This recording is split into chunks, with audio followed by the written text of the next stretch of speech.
La CEDEAO s'excuse devant l'AES et dit qu'elle reconnaît l'AES et dit qu'elle est prête à collaborer avec l'AES. Oui, le communiqué officiel entre la CEDEAO et l'AES, c'est pas ce qui est dit dedans, ce qui est écrit dedans, c'est écrit que pour l'intérêt de la population de l'Afrique de l'Ouest, les pays de l'Afrique de l'Ouest doivent travailler ensemble pour la paix dans la sous-région.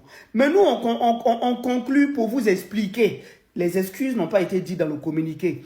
Mais nous, on conclut pour vous expliquer que ça, c'est la diplomatie. Le français terre à terre, c'est que la CEDEAO s'excuse devant l'AES et dit qu'elle reconnaît l'AES. Et elle est prête à collaborer avec l'AES. C'est ça le français terre à terre. Pourquoi je vous dis?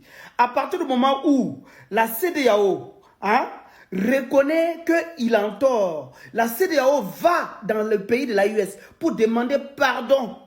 J'étais en tort, je viens m'excuser. Et maintenant je m'excuse. Mais faut que, pour l'intérêt des la population de l'Afrique de l'Est, il faut qu'on travaille ensemble. Ça veut dire qu'ils viennent demander pardon. Il faut qu'on travaille ensemble pour le bien de nos populations. Parce qu'à partir du moment où ils se déplacent chez nous, où ils demandent une collaboration, ça veut dire qu'ils savent qu'ils sont en tort. Et maintenant, ils viennent s'excuser. Et à partir du moment où ils se déplacent dans le pays de l'AES, ça veut dire en fait qu'ils reconnaissent automatiquement que l'AES existe. Maintenant, ils viennent pour parler, pour travailler avec nous. Donc du coup, moi, je trouve que c'est une bonne chose. La diplomatie de l'AES, c'est vraiment incroyable. Mais ce n'est pas de ça que je vais parler. Est-ce qu'il faut-il faire confiance à la CEDEAO? C'est la question qui est là. Vous devrez répondre. Est-ce qu'il faut-il faire confiance à la CEDEAO? Pourquoi je le dis? Parce que la CEDEAO, est-ce que ça se limite qu'aux pays de l'Afrique de l'Ouest? Est-ce qu'il n'y a pas d'autres pays qui sont hors du continent, qui sont membres de la CEDEAO? Est-ce que vous savez c'est quel pays? Maintenant, si la CEDEAO s'excuse, est-ce que d'autres membres aussi ne doivent pas s'excuser pour ce que la CEDEAO a fait au pays de l'AES? C'est de ça qu'il s'agit. Et maintenant, comme on sait que la CEDEAO ne se limite pas qu'en Afrique de l'Ouest, est-ce qu'il faut-il faire confiance à la CEDEAO? Moi, c'est la question que je vous pose. Répondez. Merci beaucoup. Vive l'AES, vive le génie président de l'AES et vive la diplomatie de l'AES. Merci. Oh, poto. CEDEAO-AS, une première consultation fructueuse à Bamako en vue d'une négociation cruciale. Dans tout ça, je retiens Bamako et négociation. Donc, premièrement, c'est la délégation de la CEDEAO qui se déplace vers la capitale de l'un des pays de l'AES. Deuxièmement, les négociations.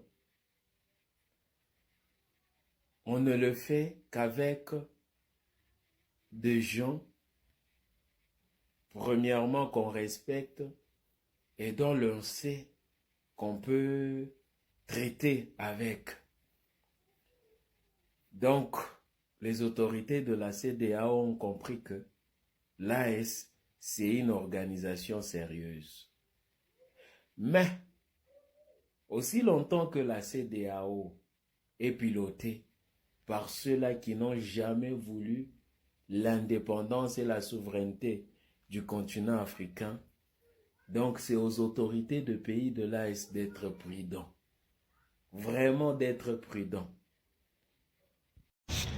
Quand j'ai vu ce texte-là, ce communiqué conjoint de la CEDEAO et de l'AES, ça m'a rappelé toutes mes vidéos que j'avais faites il y a quelques mois, il y a quelques semaines ou bien il y a quelques jours, en réaffirmant le fait qu'il est impossible pour la CEDEAO et l'AES de se séparer définitivement.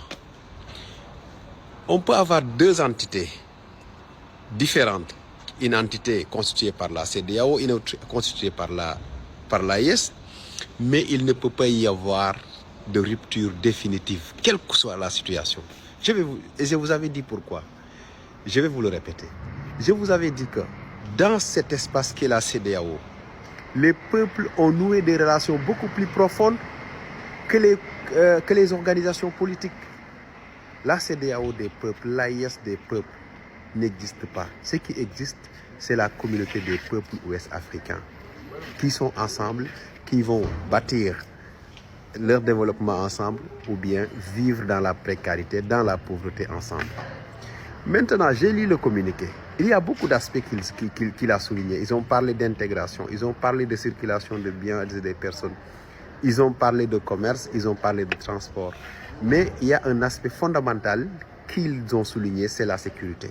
La sécurité aujourd'hui, on ne peut pas parler de l'Afrique de l'Ouest, de coopération entre les Africains de l'Ouest sans parler de sécurité. Parce qu'il y a une menace.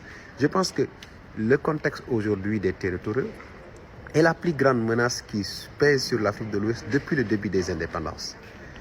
Et aujourd'hui, il nous oblige à s'unir dans l'honnêteté. Sinon, nous allons tous disparaître. Ousmane Sonko l'a dit, et moi je l'ai dit il y a plusieurs mois. On va réussir ensemble à bâtir la paix en Afrique de l'Ouest, ou bien on va réussir ensemble à rester dans la pauvreté, dans la violence, envoyer nos enfants mourir tous les jours. Parce qu'aujourd'hui, le monde s'organise pour rester plus fort. Nous, soit on décide de s'organiser, soit on décide d'être la bête, ou bien on décide d'être le gibier qui sera chassé et abattu par tout le monde. Le contexte aujourd'hui des territoires en Afrique oblige les États africains à coopérer, par force. Et cette réunion-là sera l'occasion pour les pays d'Afrique de l'Ouest de se dire la vérité. Les pays de l'AIS ont l'obligation aujourd'hui de dire à toutes les personnes de la CEDEAO, avec honnêteté, tout ce qu'ils les reprochent.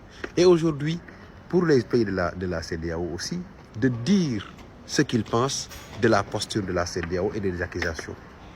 Parce qu'on ne peut pas bâtir cette coopération sur des mensonges. Que le mensonge soit du côté de l'AIS ou côté de la CEDEAO, moi je ne sais pas. Mais ce qui est sûr est que cette réunion doit être une opportunité pour les États ouest africains de bâtir une nouvelle coopération basée sur d'abord la priorité pour le peuple, pour le bien des populations ouest africaines. Ça, c'est fondamental. On ne peut pas bâtir l'Afrique de l'Ouest dans les années à venir sans prendre en compte les populations. Et je vous avais toujours dit que les peuples sont au-delà des organisations politiques. La CEDEAO, l'AIS, c'est des organisations politiques. Ils vont trouver le peuple sénégalais, ouest-africain ici et ils vont le laisser ici. Ils vont disparaître et le peuple restera. Parce que seul le peuple est constant. Les dirigeants ne sont pas constants, les organisations ne sont pas constantes. Le seul constant dans cet espace-là, c'est le peuple. Et aujourd'hui, le peuple est menacé par le terrorisme, le peuple est menacé par la famine, le peuple est menacé par l'immigration clandestine. Donc, tous ces aspects-là font que le peuple a besoin que ces organisations qui se prétendent être ses défenseurs prennent en compte les préoccupations majeures de ce peuple-là même. Donc, c'est une réunion ou bien un comité qui sera mis en place et c'est obligatoire. Aujourd'hui, ce n'est pas que personne ne viendra râler dire qu'il ne doit pas y avoir de rencontre. Il doit y avoir cette rencontre-là parce qu'il y a des peuples qui fréquentent cet espace-là, qui échangent ensemble, qui se marient ensemble, qui se déplacent dans cet espace-là. Et le jeu politique ne doit pas entraver les vœux ou les souhaits de ce peuple-là. Donc forcément, obligatoirement, que ça plaise ou non, cette réunion aura lieu et dans les années à venir, chaque moment on en aura. Parce que c'est le peuple qui l'exige, c'est l'espace qui l'exige, c'est le contexte même qui l'exige aujourd'hui. Les peuples ont imposé ça aux politiques. Les politiques ne peuvent pas faire autrement. Et ces comités-là seront de plus en plus fréquents ici, en Afrique de l'Ouest.